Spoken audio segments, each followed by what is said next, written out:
The freaks come out at night. Apparently the strangers do too. Leave us alone!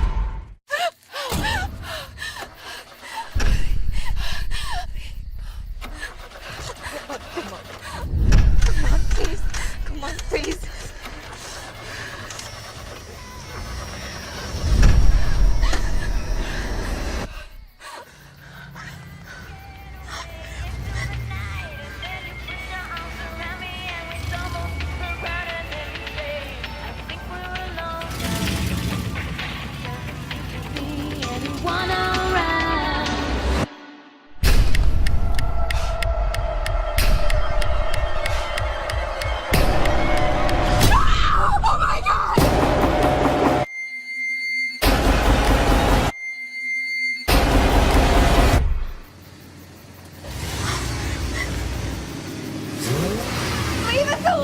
But we've just started.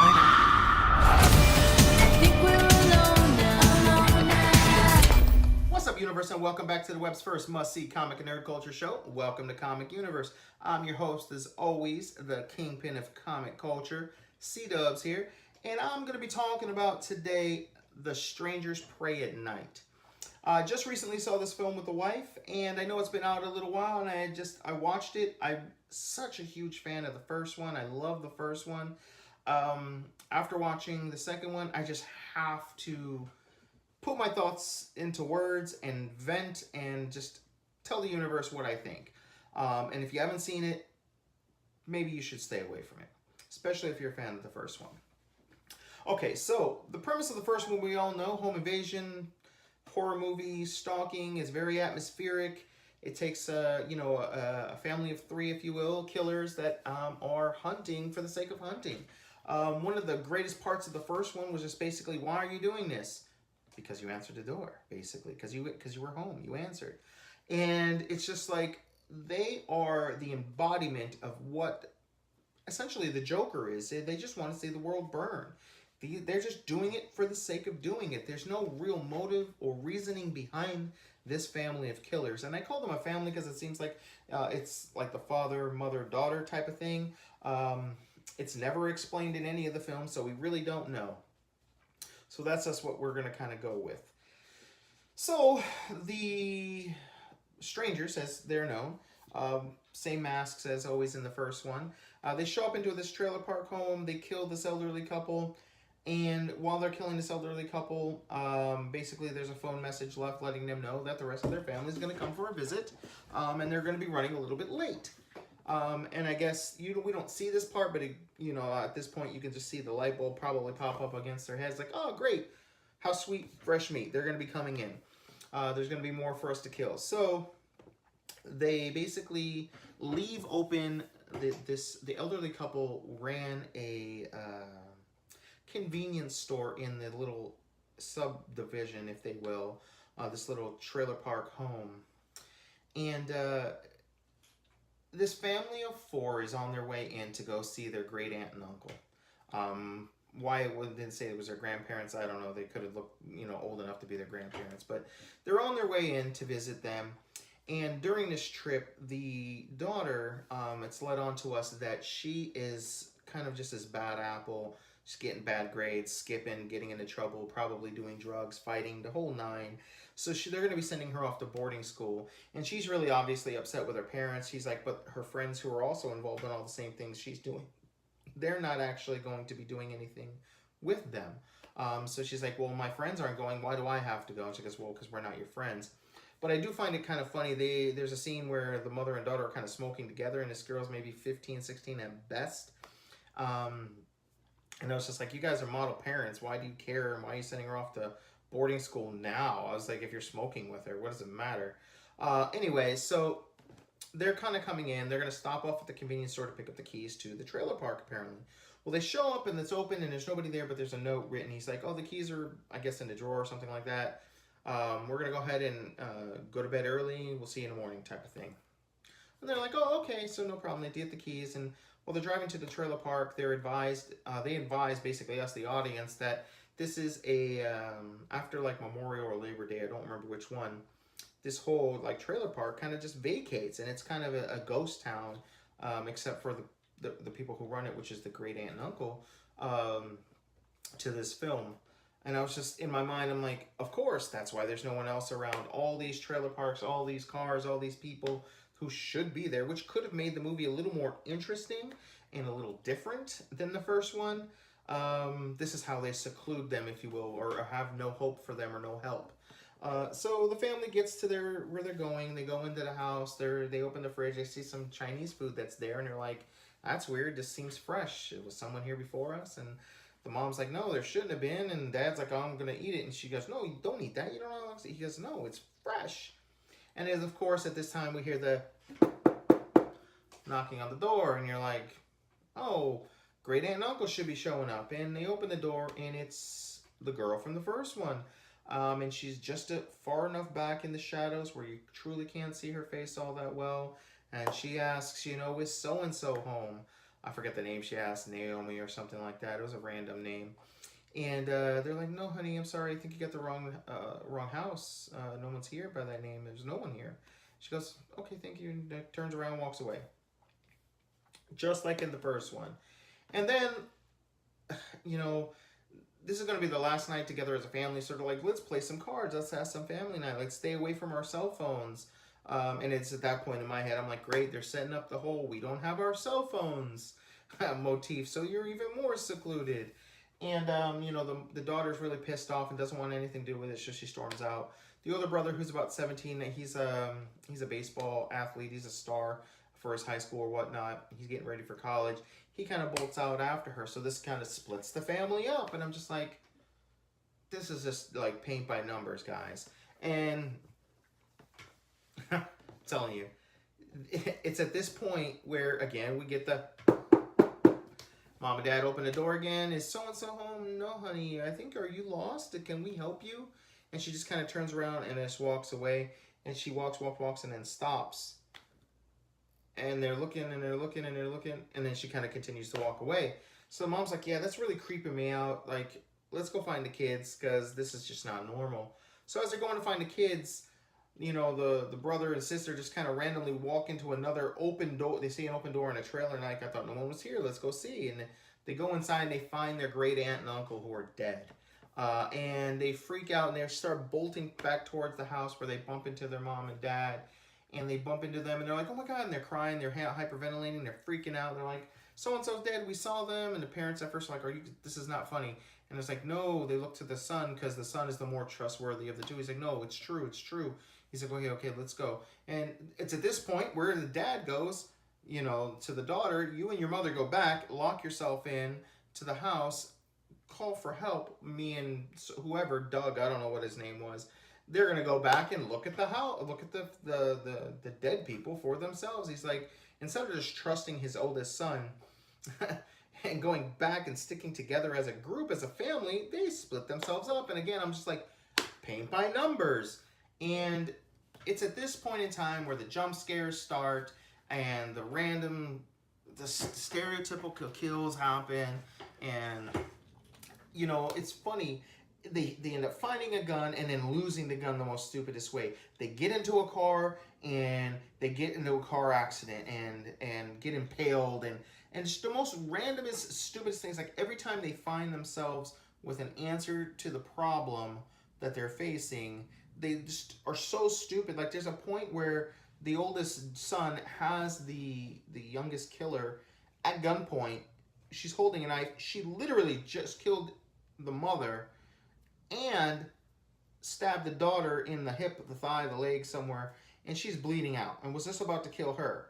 Look, I don't care how old you are in this day and age, we are, and I get it, you never really know how you're going to be until you're in that situation, but the daughter, or the sister, she's just like, give me the gun, I'll shoot the bitch, okay?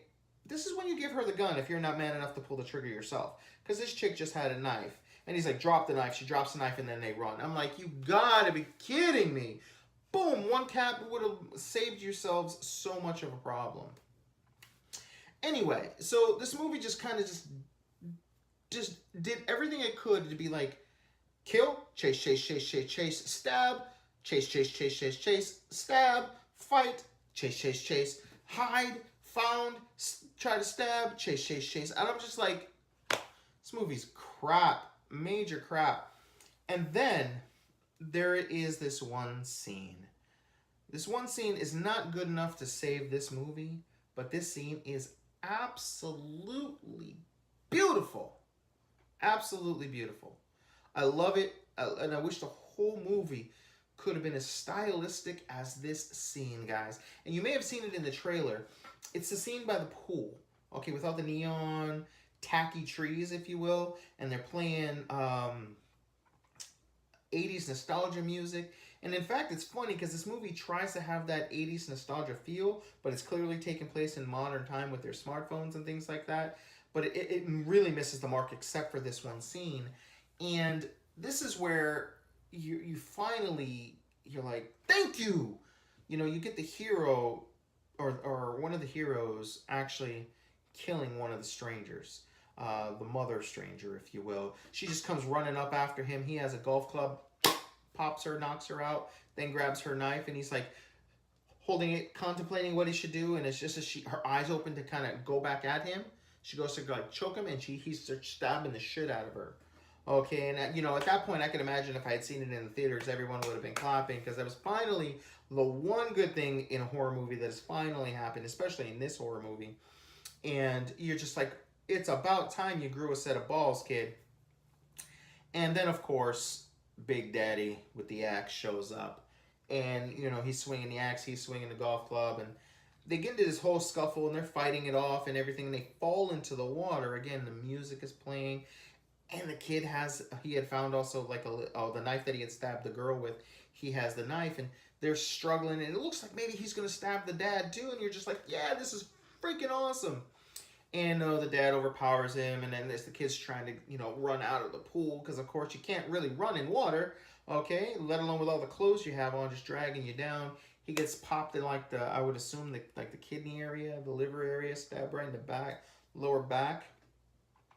And it's really beautiful, man, because he falls back into the water, and the dad just kind of looks at him and leaves him. And he's just floating in a pool, and the blood is spreading throughout the pool, and he's just like type of thing, and he's just like popping in and out for breath, and the camera's kind of going under the water, above the water, just kind of because he's kind of bobbing his head, part of his, and it's kind of, the water's kind of coming off his face and everything, and the camera's moving in and out, and it's absolutely cinematography gold. Okay, and then out of nowhere, someone grabs him and pulls him up, and it's the sister. And you're like, yay, he's gonna be okay. She puts him and tucks him aside. Okay, and you know, everything is fine with him, and she's like, I'm gonna run and go get help. Mind you, 2 seconds ago she couldn't run, and that's how the sister and brother had split up, because he had tucked her away under a trailer, because she was stabbed in the hip or thigh, leg, or something like that, and just she couldn't run anymore. All of a sudden she's running pretty well, and I get it, adrenaline might kick in at some point, so I'll give that a pass. But she's kind of running, and she stumbles on a cop. And the cop shows up, and he's like, is everything okay? And instead of doing the cop thing, calling in for backup, yada, yada, yada, someone lit it. And it's weird because the camera angle shows her just kind of walk from the side behind the cop. I'm like, how did no one see her? And she slits the cop's throat, killing the cop. So now all hope is lost again. And she goes to tries to stab the girl, the sister, and she runs and hides in the cop car, which there happens to be a shotgun. Now, everyone knows that the shotgun just doesn't sit in the cop car. It's actually got somewhat of a lock on it. But this one didn't, apparently. I guess it's so backwoods they didn't think they needed to. So they take the shotgun, and she actually kills the youngest killer. And I'm like, yay, okay, we're doing this. We're going to kill them. Like, this is awesome. They're not going to get away this time. You know, finally she's got some lady balls, and she killed a killer. And she shoots her once, and she stands over her, and again, she asks the question, why are you doing this? And she lifts her masks up and shows us her face, and you're just like, okay, we got to see one of the killers. And instead of saying, because you were home, or because you answered the door, or something to that effect, which would have tied it into the first one, and could have been their reasoning, they're just doing it because you're there. She goes, why not? I'm just like, really? That's what you're going to give us? So, of course, that's when Big Daddy shows up in a truck trying to run her down. She runs and hides in the cop car, tries to start the cop car. He hits the cop car once, twice. On the third time, she kind of stumbles out. The cars kind of get stuck to each other, so they're having a hard time splitting apart. And she notices that one of the cars is leaking gas now. So she pops open her lighter that she was smoking a cigarette with her mom earlier and throws the Zippo lighter up, because of course, it's always a Zippo. She throws the Zippo lighter, okay, onto the fumes, and the car, boom. Okay, and she takes a moment. She starts kind of trying to walk to go get some more help. And I'm telling you, it's so funny. The cars kind of separate, and now the flaming truck that just got done exploding is chasing her, but very slowly. So you can kind of tell the guy is messed up. And she runs to a bridge, and Big Daddy gets out, and he walks up to her, and it looks like he's just about to hit her with the axe, and you realize he drops the axe. He's been impaled with a piece of glass, probably about yay thick or yay long, and it's in him, and he pulls it out, and he collapses on the bridge. So she starts running for help again. And it's just this redundant cycle. And she gets to the main road, almost gets hit by a truck, flags down the truck. The mom gets out of the truck to see if she's okay. And Big Daddy shows up again. So mom's like, oh, she didn't even say shit. She just fucking jumps back into the truck and goes to peel out. But the girl, she jumps into the bed of the pickup truck. And Big Daddy grabs onto the pickup truck as well. So we get this quick little, like, action scene of him swerving around. There happens to be a baseball bat inside the truck. She cracks Big Daddy on the side of the head. Big Daddy hits the ground and dies. Okay. And then the movie cuts to black, but then picks back up with them in the hospital. She did save her brother. Her mom and dad are dead. Brother's like in a coma, and she seems to be kind of fine, and she's in the room with him. And if you've ever been to a nurse or a doctor's office, if they close the door, 9 times out of 10, they're going to knock before they come in. And I'm telling you, it's so funny. So there's a knock on the door, and then the girl, like, drops her cup of water or whatever, and she starts, like, hyperventilating and freaking out because someone knocked on the door. And it just ruins, and then it fades to black and the movie's over, but it just ruins that moment. It would have been interesting because going back to when she asked the youngest, why are you doing this? And instead of saying, why not? If she had said, because you answered, okay, the door, then the whole PTSD thing with the sister would have made sense. Okay, it just would have made so much more sense. She'd be afraid to open the door, right? But as far as she knew, okay, the first knock on the door she was there for, and the girl just asked for her friend, wasn't there, and left. She had no idea that she had knocked on the door a second time, okay, because it was the parents that only dealt with that scene. So again, it was just this one time someone knocked on the door, and then you never really saw her face there. Then you killed her, and yeah, you saw her face then, but you didn't see her face the first time. So how'd you know it was her? So just the whole idea of her having this PTSD, this trauma about answering the door because one of the killers might be outside the door was just absolutely stupid. Made no sense. What they were going for failed completely. And guys, if you were a fan of the first Strangers, this movie sucked. There was one absolutely immaculate scene in this whole movie, but it couldn't save how bad this movie was. Stay far, far away from it. It is definitely trying its hardest to have this in the 80s nostalgia that doesn't really fit the motif, doesn't really work. It's clearly has this envious Clive Barker type of inspiration. I don't know if it's trying to emulate, but the whole the seclusiveness and then the chase scenes, constant chase scenes, that's something that you would get out of maybe a Halloween franchise, especially in the first one, where they're just kind of running looking for help. It just doesn't work here. There's not enough angst, animosity, or buildup. Not to mention you have all these mobile homes that you can get in and out of that would at least have a knife, a gun, a phone, keys to a car, something. And then it was just tacky how they separated them from the phone, separated them from each other, lost every tool they had that would have helped them in the situation, how no one saw her creep up on the cop. literally everything that could have gone in their favor. They just kept doing stupid things to lose. So guys, that's my review of The Strangers Prey at Night. I would give this, I'm going to be generous here, I'm going to give it a 2 out of 5 stars. Only because that one scene was good enough for me to say maybe it's worth you checking out. If you're a film major, then this might be up your alley because of that scene alone. But other than that, I can't really give any quality to this film. Well, guys, don't forget to like and share, subscribe the video. Let your friends know to stay away from this film. Hopefully, Hollywood will kind of get the notion that we don't want movies like this. We want more movies like Hereditary, more movies like It, okay? And The Quiet Ones or whatever, or the quiet horror movie that came out this year. A Quiet Place, that's it. You know, we want more movies like that. You know, atmospheric, tension, actual horror, not just run, run, run, chase, stab. Run, run, run, chase. Why are you doing this? Why not? Anyway, guys, till next time, we'll see you in the universe.